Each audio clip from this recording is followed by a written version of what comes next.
here is true. Only the names have been changed to protect the innocent. Fatima Cigarettes, best of all long cigarettes, brings you Dragnet.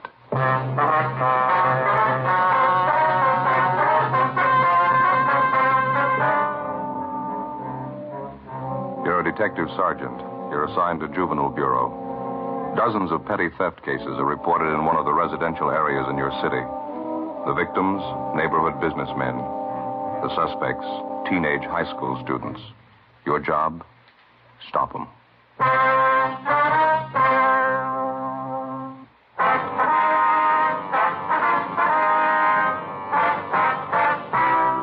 Dragnet, the documented drama of an actual crime. For the next 30 minutes, in cooperation with the Los Angeles Police Department, you will travel step by step on the side of the law through an actual case transcribed from official police files. From beginning to end, from crime to punishment, Dragnet is the story of your police force in action. It was Tuesday, February 4th. It was cloudy in Los Angeles. We were working the night watch out of Juvenile Bureau, assigned to University Division. My partner's Ben Romero. The boss is Inspector Bowling. My name's Friday. We were on the way out from the office, and it was 7:13 p.m. when we got to the corner of South Waverly and Chester Avenue. The grocery store. Guess that's him back there at the meat counter. Yeah. Come on. Looks like he's getting ready to close up. Yeah, I guess we just about made it in time, huh? Excuse me, sir? Yes, sir. Help you, gentlemen? We're looking for Henry Loomis. Yes, sir. That's my name. Police officers, Mr. Loomis. My name's Friday. I believe I talked to you on the phone. Oh, yeah. This is my partner, Sergeant Romero. Hi, Mr. Loomis. I wonder if you'd mind waiting a half a minute, officers. Just getting a little bookwork straightened out here. Today's receipts. Yeah, I'll go right in. Well, it'll take but a minute. Let's see here. 37, 45, 37. There we go. Ain't that lousy bookwork. Gonna get a girl to come in and do it one of these days. Let's go up front here and talk. All right, sir, fine. Pull up a couple of stools there. Might as well be comfortable. Yes, thank you. Thank Did you. you talk to any of the other merchants in the neighborhood yet? No, sir, not yet. We'd like to find out what you have to tell us first. Well, it's one of those high school kids, I can tell you that. I'm sure of it. I don't want to sound like an old grouch, but this stealing's got to stop. You get quite a bit of business from the high school trade, do you? At the noon hour, and then just after school lets out. Usually have quite a bunch of them in here around those times. Mm-hmm. Do you especially cater to the high school crowd? I mean, do you serve lunch here or anything like that? No, I don't. I usually get the kids to take their lunch. They come in and buy soda water or milk to drink with their sandwiches. They seem like such a nice class of kids. I didn't think they were thieves. Well, how long has this stealing been going on, Mr. Loomis? I'd say about 10 days, 2 weeks. It's not very hard for them to get away with it. 15 or 20 kids crowd in here during noon hour. I'm usually busy up at the counter. It's no great trick for any one of them to make off with a couple of dollars worth of merchandise. You say this happens just about every day? Every day the kids are in here, yeah. I tried playing detective myself for a while, trying to catch the guilty ones. Didn't do much good. Mm-hmm. As long as this stealing's been going on, Mr. Loomis, has it ever amounted to more than just a few dollars worth of food every day? No, that's the funny part of it, Sergeant. When I check back on my inventories, it's always just about the same amount. A few cans of meat, vegetables, butter, a few loaves of bread. It's not so much the value of the stuff. I just don't like the idea of some kid making a fool out of me day after day. Has your cash register ever been tampered with, you know? I mean, any money stolen? No, sir, that's another thing I can't understand. If a kid's going to turn thief, you'd think he'd go after the cash. Whoever's doing it, they've never tried anything like that here. Well, how about some of the other merchants in the neighborhood, sir? You mentioned on the phone there were a couple of others having the same trouble that you are. Yes, sir, there's George Brophy. He's the newspaper distributor, and there's Collins. He's got the grocery place up the street. You can talk to them. I gave you their addresses on the phone, didn't I? Yes, you did. Just one more thing, Mr. Loomis, about this crowd of high school boys that hang around here. Any of them in particular you might suspect? As a matter of fact, there is. I certainly can't prove anything, but I just have a feeling about it. I don't like the boy. Just one boy, sir? Yes, sir, there may be more than one that's guilty, but this young fellow I'm pretty sure of. What's his name? I hear the kids call him Harry, red-haired boy, curly red hair, tall, a few freckles. Won't be hard to get his last name if we need it. Mm-hmm.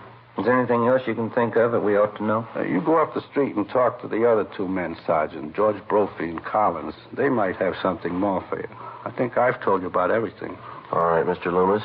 I've got your home phone here. If we want to contact you later tonight, I'll call you there. Is that all right? Perfectly all right. Here's our card, sir. You can call us at that number there anytime. All right, thank you.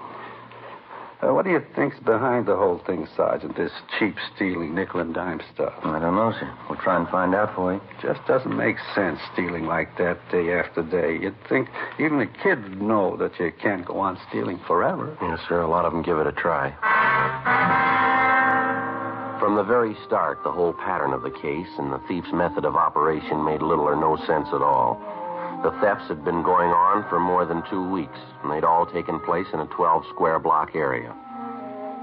In each of the 24 cases reported to us, not one of the thefts had been for more than $5, either in cash or merchandise. The thief's scene of operation included 2 grocery stores, a drugstore, coin boxes attached to the newsstands in the neighborhood, and a 5 and 10 cent variety store. With one exception, all of the cases involved theft of merchandise only. The breaking open of coin boxes attached to newsstands was the single instance in which money was taken. The total sum was less than $3.50. 7:40 p.m. Ben and I left the grocery store and went up the street to the home of George Brophy. He was the neighborhood newspaper distributor who operated the coin box newsstands which had been broken into. Well, I think you can just about count on it, Sergeant. It's one of the kids in the neighborhood doing all this. Either that or a couple of them are working together. What makes you so sure about it, Mr. Brophy? Well, for one thing, we got more than our share of kids out this way. A lot of them are from poor families, underprivileged, you might say. Mm-hmm. I guess they figure it's one way of picking up extra spending money. I got nothing against the kids myself. A few nickels they get out of those boxes, I wouldn't prosecute them for that. Well, sir, that's not exactly it. The point is they're stealing. If they get away with this small-time stuff, they might figure they're ripe for something bigger. Probably be the best thing in the world for them if we can stop them now and set them on the right track, don't you think? Yeah, put in with you there, Sergeant. I don't know how much I can help you, though. Do you have any idea at all who it might be that's breaking into the coin boxes? Well, like I say, I have nothing against any kid myself, but there is one of them around the neighborhood I've been a little suspicious about, a red-headed kid. What's he look like, you know? Red hair, freckle face, kind of tall and gangly, typical high school kid. Old Loomis down at the grocery store, he's been a little leery about the same kid, too. Well, why do you single out this red-haired boy, Mr. Brophy? Well, he... Oh, excuse me, I better grab Right ahead. Yes. Hello. Oh, yeah, Maggie, hi. 4 of them. When are they born? Is that right? All right. Born this morning. 4 of them, huh? Yeah, just a minute, I'll call. Grace, Yeah, honey. it's for you, Maggie Harris. Oh, okay. Thanks. Excuse me, officer. This is a friend of my wife's. Her cat just had 4 kittens. Oh, I see. Oh, where were we? Oh, yeah, about the kid. Yes, sir. Why do you suspect Well, there's a couple reasons, Sergeant. Late one night when I was making my collections, I spotted the boy hanging around one of the newsstands. Didn't look like he had any business there that time of night. He looked up and saw me coming. He turned and ducked down a side street. Well, do you have any idea where this boy lives, Mr. Brophy? No, can't say I do. He goes to that high school a few blocks up on South Waverly. I know that. It's the same boy that the grocerman had his eye on. You said there were a couple of reasons why you were suspicious of this boy, Mr. Brophy. Yeah, well, this other thing doesn't mean too much. There wasn't anything really wrong with it. It just seemed a little queer, that's all. What was that? Well, I dropped in at the safety liquor store down the street last week. I wanted to pick up a little something. I saw the same kid in there. He was asking Benny, the guy who runs the place, if he'd sell him a 5th of bourbon. I heard the kid saying it was supposed to be for his father. His father was sick and couldn't come in. Of course, Benny turned him down. He wouldn't sell it to the kid. And that was the extent of it, huh? Yeah, that's all. Wasn't anything wrong with it. Kid didn't insist. I thought it was just a little out of line sending a kid after liquor. Well, that's about the size of it. How about some of the other merchants in the neighborhood who have been bothered with these petty thefts? Do you know if any of them are suspicious of this boy? No, I wouldn't know that. Henry Loomis down at the store is about the only one I know of. Well, thanks very much, Mr. Brophy. If anything else comes up, you can get us at the number on this card here. Oh, okay, Sergeant. Fine. If I can help at all to clear this thing up, I'd be glad to do it. Well, we'll probably be checking back with you, and thanks again, sir. Sure is funny, the whole thing. I get a big laugh out of it. Sir? Oh, I mean, the friend of my wife's called up, Maggie Harris. Cat had 4 kittens, like I told you. Uh-huh. Sure get a big laugh out of that. I kept telling her. She wouldn't believe me. What's that, sir? Well, she thought the cat was a male.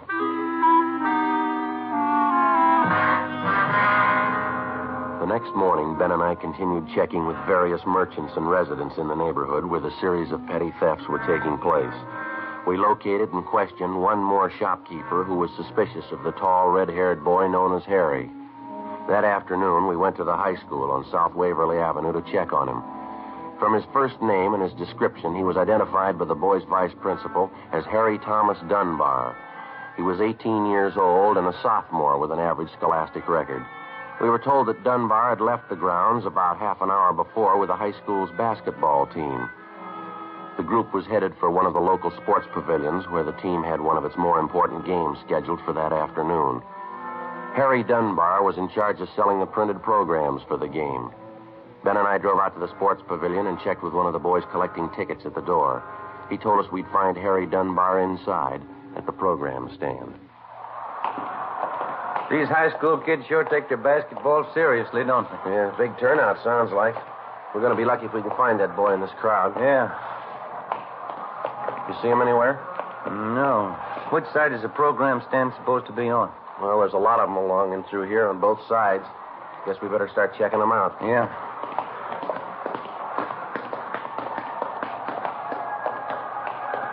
Joe.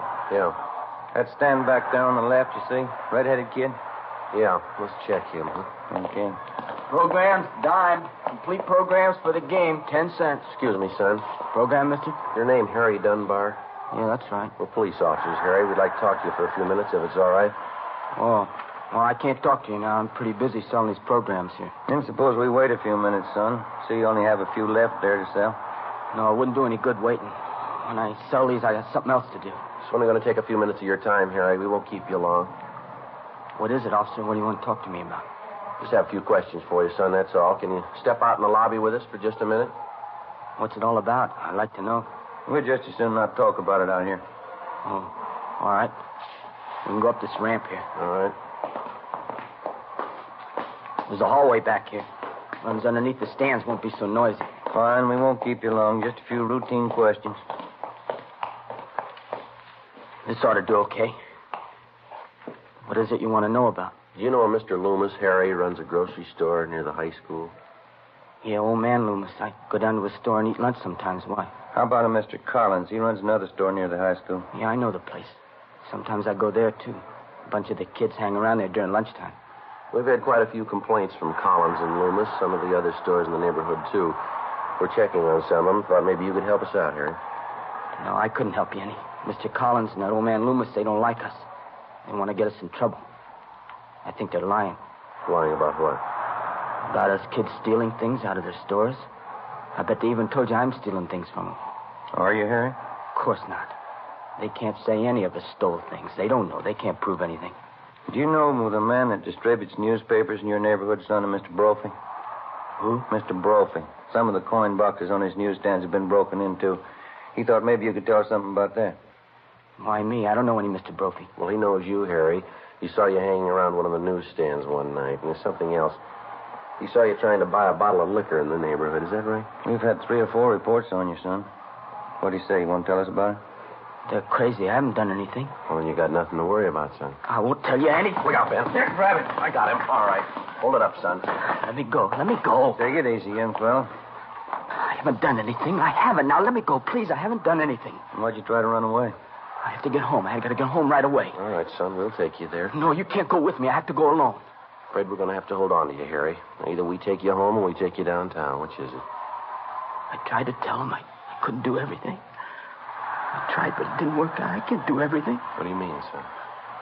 Take me home. I'll let them tell you.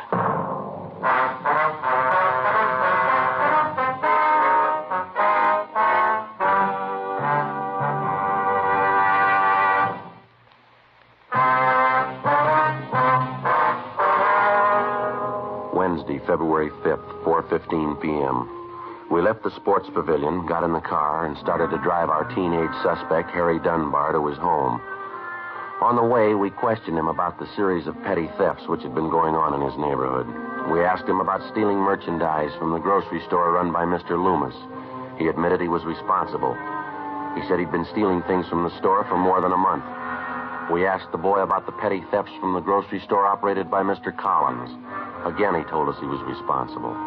He also admitted stealing from the neighborhood drugstore and the variety store, in addition to breaking into the coin boxes on the self-service newsstands.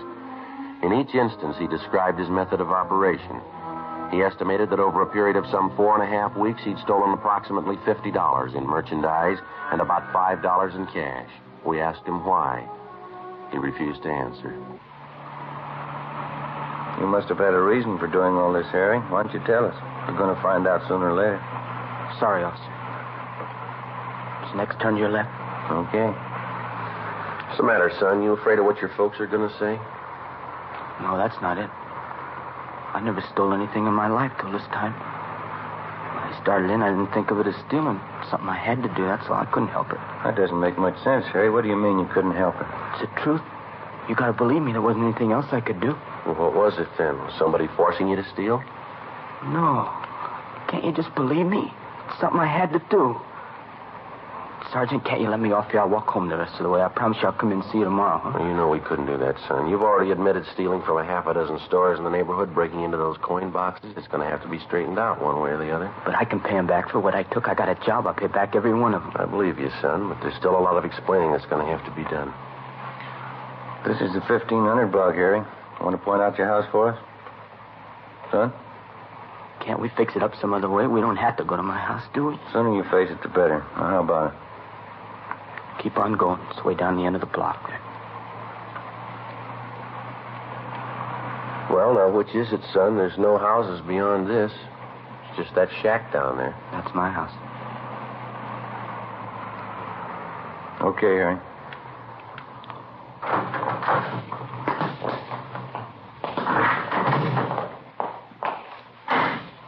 Maybe I better go in first, see if everything's all right. It'll be all right. We'll come with you.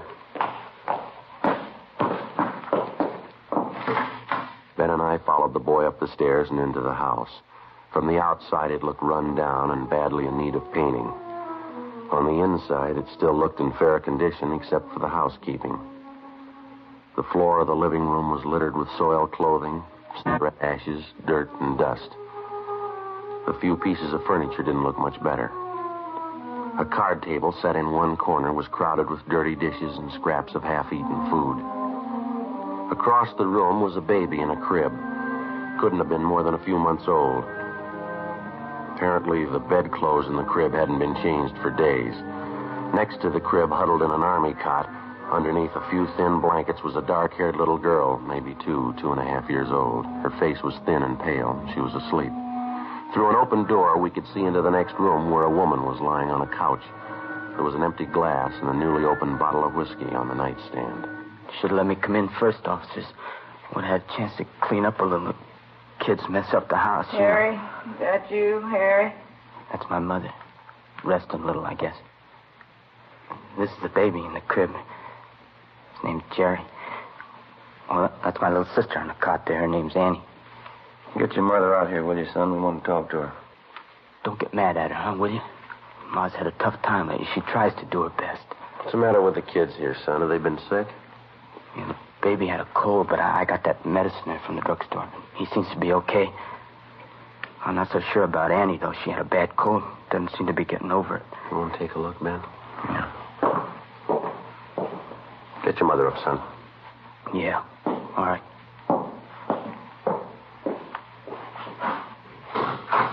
Hey, Ma. Ma, get up, will you? What is it? Who'd you bring home with you? A couple of policemen. They won't talk to you. What'd you bring them in for? Close the door there. I have to fix up a little. My mother will be right out, officer. All right, son. And Joe? Yeah. We better get to a phone right away. It looks pretty bad. What is it? Baby needs a doctor. A little girl here. I hope she does, too. What? I'm not sure she's alive.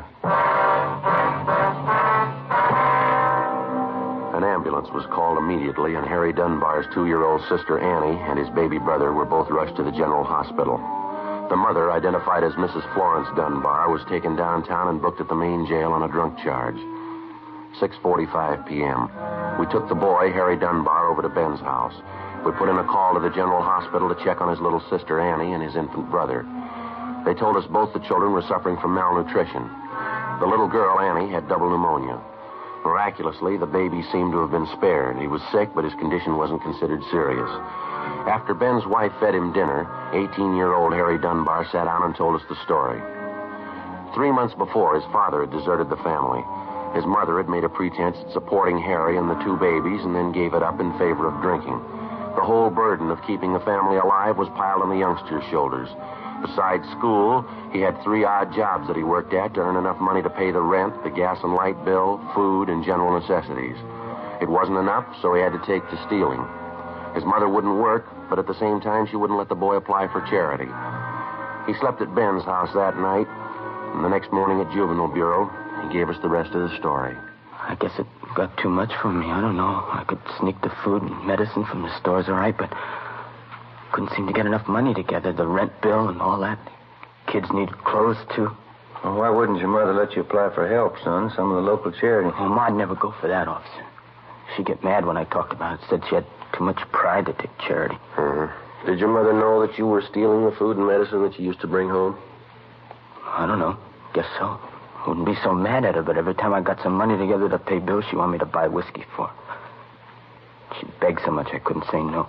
We're having your mother brought over from the main jail, Harry. We'd like to find out if we can't locate your father. You want to check outside, Ben? See if they brought Miss Dunbar over yet? Yeah, okay. Thank you. How about the kids, Officer? Annie and the baby? How they doing? Well, I checked the hospital, Harry. The doctor's going to call as soon as he can. I should have known better. Poor little kids. I could take care of myself, but they had to depend on her. She'd only stopped drinking. Go right in, Mrs. Dunbar. Harry, you all right, son? What have they been doing to you? I'm all right, Mom. No, don't hang on me like that. I was worried about you, Harry, you and the kids. I'm sorry they got sick. I didn't know. It's just bad luck, Harry. We got to stick together, you and me. There's a chair here, Mom. Sit down. Huh? Hey, Joe. Yeah. Hospital call. They took the message outside. Here you are. Well, thank you. The hospital, officer? About Annie and the baby? Yeah, that's right, son. About your little sister, Annie. What about her? What'd the doctor say? Well, it's not good, Harry. The doctor called and said Annie had pneumonia. Pneumonia. She'll be all right, though, huh? To take care of her? Well, it's not that way, son. I mean, the doctor said... Oh, look, you tell him what you do. Well, what is it? What about Annie? We got a right to know. She's my little girl. Sergeant, you can tell me. You want to sit down, Harry? Yes, sir? Annie died 10 minutes ago. The doctors tried. They couldn't help. Annie dead? That's right, son. She's only a little kid. She's only 2 years old. Harry. Harry, son. Poor little Annie. Why did it have to be her, my own little girl? My own little Annie. Be good to me, son. I don't know how I can stand it. My own little girl, Annie. Go outside, Ma. Go outside. No, Harry. I need you. I need you more than ever, son. Be good to me. We have to stick together now. We gotta love one another. All right, Miss Dunbar. No. I need Harry. He's all I got. Aren't you, son? It's so hard sometimes. Everything's against us. Lord only knows I've tried. We've got to try to be happy, to stay together, love one another. Lord only knows. Will you shut up, Ma? Harry, don't blame me, son. We've got to try to be happy. I blame you. Anybody blame you. You killed her. Poor little kid. You killed Annie. Harry, don't say it. Don't say it. I will say it, Ma. You did it. The whole terrible thing. Annie's dead. You did it. Don't you know what it means? Don't, son. Don't hurt me. All right, Harry. Now take it easy. You know it, too, don't you? She did it. Her and her whiskey and her drinking and laying around, not even caring about the kids. I tried to tell you, Ma. It's the least you could have done. Take care of the kids. See they're all right. You had to drink. You wouldn't work. You had to lay around. Don't you understand? I couldn't do it all. I tried. I couldn't do it all. You had to go on drinking and lay there and let watch Annie die. Please, son, don't say that. We gotta love each other. I wouldn't hurt Annie. You know your mother never do that. You're not my mother. You're not anybody's mother. You don't know what you're saying. Harry, I'm your mother. Lord knows I've tried to be a good mother. You don't mean what you're saying. Goodbye, Ma. I hope I never have to see you again. Harry, please, don't go. Ben, you better go get her. Yeah.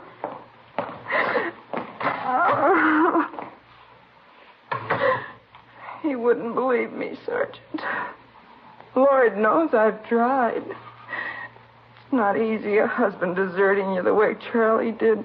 3 kids on your hands. What could I do? Yes, ma'am. Harry ought to understand. I tried. Lord knows it's the best anybody can do. Just try and hope for the best. Yes, ma'am. I've only got one question. Yes? How hard did you try?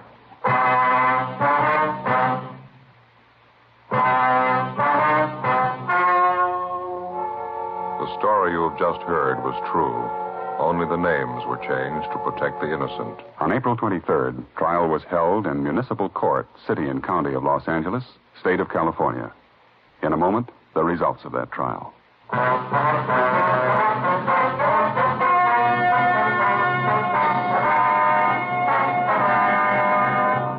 18-year-old Harold Dunbar was filed on in juvenile court.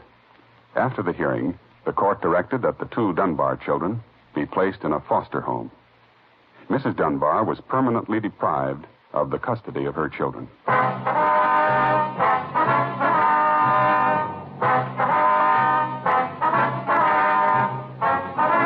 You have just heard Dragnet, a series of authentic cases from official files. Technical advice comes from the Office of Chief of Police W.H. Parker, Los Angeles Police Department.